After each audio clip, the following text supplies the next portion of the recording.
तीन तरह के होते हैं क्वेश्चन जो कंपटीशन में पूछे जाते हैं। एक होते हैं मेमोरी बेस्ड, ठीक। मेमोरी बेस्ड में सन राइजेस इन द, सबको पता है ईस्ट में राइज करता है, वो तो सब लगा लेंगे, ठीक है। जिसकी याददाश्त अच्छी होगी, जिसकी रटने की कैपेबिलिटी अच्छी होगी, वो आराम से इस तरह के मेमोरी बेस्ड क्वेश्चन कर लेगा, ठीक। फिर आते हैं अंडरस्टैंडिंग पर, ठीक है।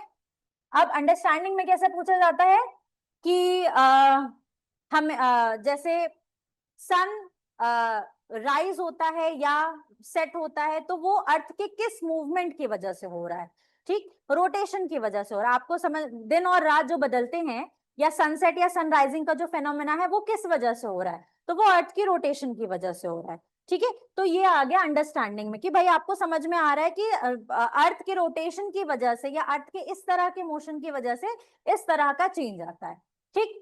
फिर एक तीसरी चीज आती है एप्लीकेशन। अब एप्लीकेशन में इन्हीं सारी चीजों को थोड़ा सा ट्विस्ट कर देंगे।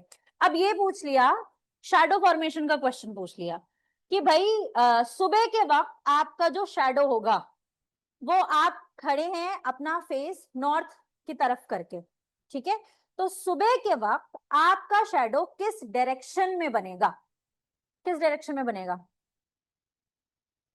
दिमाग लगाओ। आप नॉर्थ की तरफ फेस करके खड़े हैं, ठीक है। सुबह के वक्त में आपका शैडो किस तरफ बनेगा, क्यों, सूरज ईस्ट में है ना, तो रोशनी ईस्ट से आ रही है, आपका शैडो किधर बनेगा, वेस्ट में। पूछ लिया कि इवनिंग में आप साउथ की तरफ फेस करके खड़े हैं, इवनिंग में आपका शैडो किस तरफ बनेगा।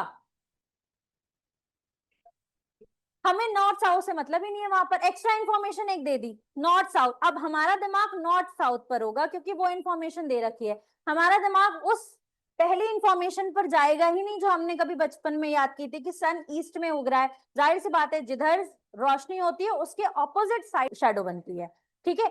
तो सारा का सारा जो फर्क होता है वो इस लेवल का आ जाता है, ठीक। तो ये कर लेते हैं।